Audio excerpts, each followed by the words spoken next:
Bonjour. Quelle capacité faut-il mieux développer? L'hyperconnexion ou l'hyper-attention au monde qui nous entoure? Afin de faire suite à la première vidéo sur l'attention focalisée et ouverte, où on a pu observer quel intérêt il y avait de cultiver l'attention en termes de performance, de plaisir, de sécurité et de connexion au monde, je vais ici essayer d'observer ce qu'apporte l'hyperconnexion dans ces 4 domaines. Tout d'abord au niveau de la performance. À première vue, il semble que l'hyperconnexion est géniale. Cela laisse à penser qu'on touche à un état presque surhumain où on peut se connecter à tout ce qui nous entoure. Or, c'est faux.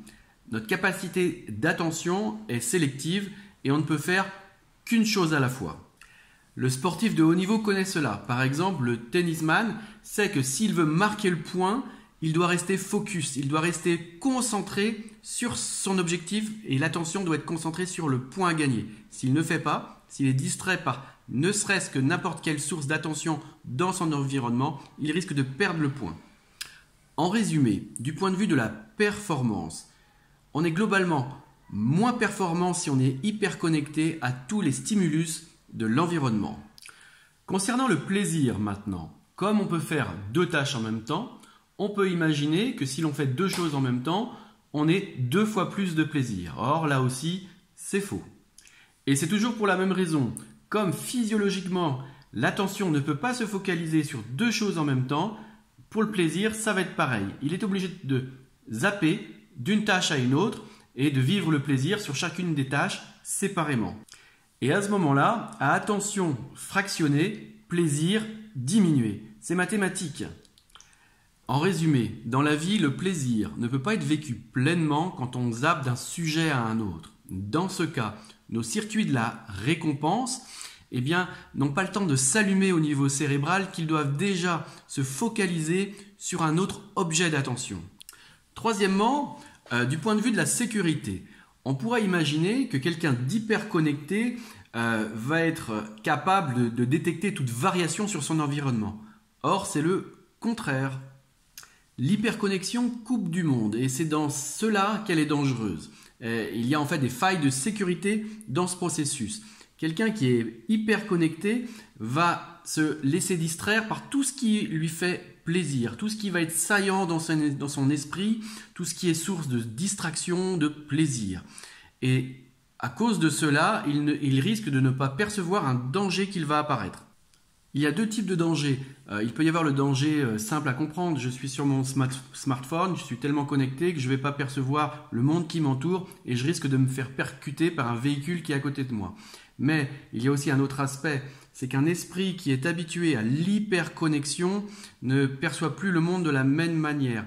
Il va donc le percevoir et être attiré par tout ce qui est saillant, tout ce qui va attirer son attention. Et là, dans l'existence, tous les aspects négatifs, les émotions fortes vont être beaucoup plus saillantes. Par exemple, au journal télévisé, ils ont bien compris ça.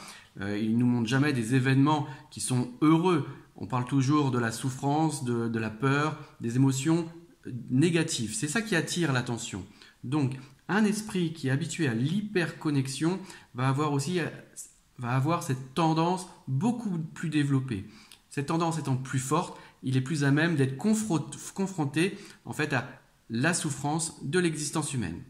En résumé, on pourrait décrire que quelqu'un d'hyper connecté va se connecter très fortement à ce qui est saillant, ce qui attire son attention, par exemple tout ce qui touche au plaisir, à la distraction, mais va être déconnecté du monde qui coule autour de lui, déconnecté de la vie qui va couler autour.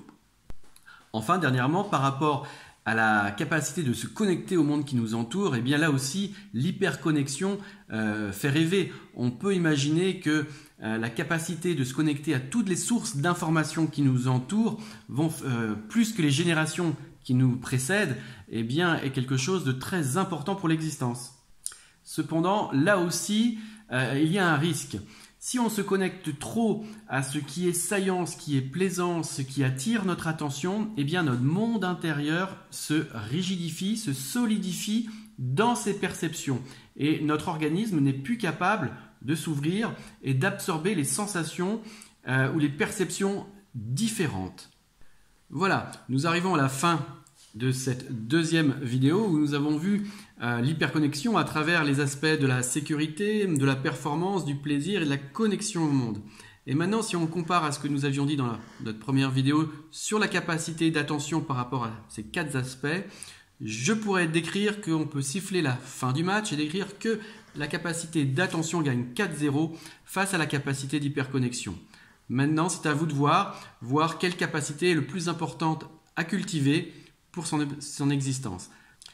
Si comme moi vous penchez vers l'éducation sur cette capacité d'attention, je vous invite à regarder les prochaines vidéos où je tenterai de montrer comment fonctionne cette capacité pour mieux l'apprivoiser. Comment mieux apprivoiser notre attention, cette abeille qui butine en continu de l'information. Je vous remercie, belle journée, au revoir.